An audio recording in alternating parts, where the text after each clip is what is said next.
No segundo encontro PIBID do grupo de Química. A gente vai apresentar aqui a peça Jornal Reacional. Aproveita.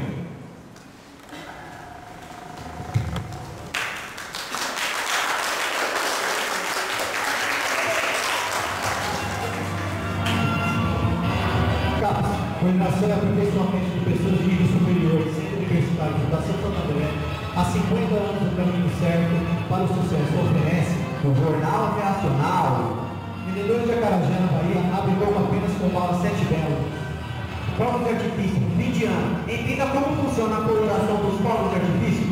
Pai e filho sofrem acidente grave ao fazer vídeo de bolas de sabão explosivas na internet. Incêndio em fábrica de produtos químicos é intensificado com a tentativa dos bombeiros de apagá-lo com água. Estudante encontra pergaminho que pode mudar a história da humanidade. A atriz Fabi Valverde estreia sua peça no Teatro Municipal de Santo André, Cleópatra e o Espelho Mágico. Cientistas quebram litro e Coca-Cola momentos pode matar. Já o cineasta simula pôr do sol artificial e frio. Isso tudo você vai ver agora no Jornal Reacional. Boa tarde. Boa tarde. Família do Estado da Bahia abre um pouco com bala de 7 Belo. A nossa correspondente, Shirley Menezes, está no local e nos dirá como isso acontece. É com você, Shirley. Estamos aqui com a Dona Tieta. Dona Tieta, é verdade que abre cocos com balas? Minha filha, você não está vendo coco? Aqui a gente abre latinha de refrigerante com bala? Não. A gente abre coco com bala. Você é burra!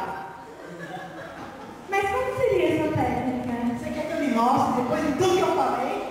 Sim, eu gostaria. Você é uma pessoa, tem tanta amor de coração. Eu ensino. Primeiro eu chamo de meus meninos. Mariazinha, vem cá! Mariazinha! Sente na bala. Primeiro pega a bala. Puxa o braço, mãe. Vou lá na bala. Mas você senta na bala? Não. Sabe um formato de cone mais fácil? Isso! Coloca. Pega o coco com muita força.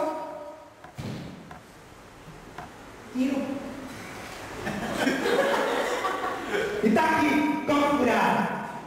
Mas já que tava, você sabe, feito com uma arneazinha, eu fiz um outro pouco. Só pra não ter nojinho. Mas esse cone, eu tô vendo, ele é bem grande. Foi os seus filhos que fizeram? Foi a mãe que fez. Obrigada,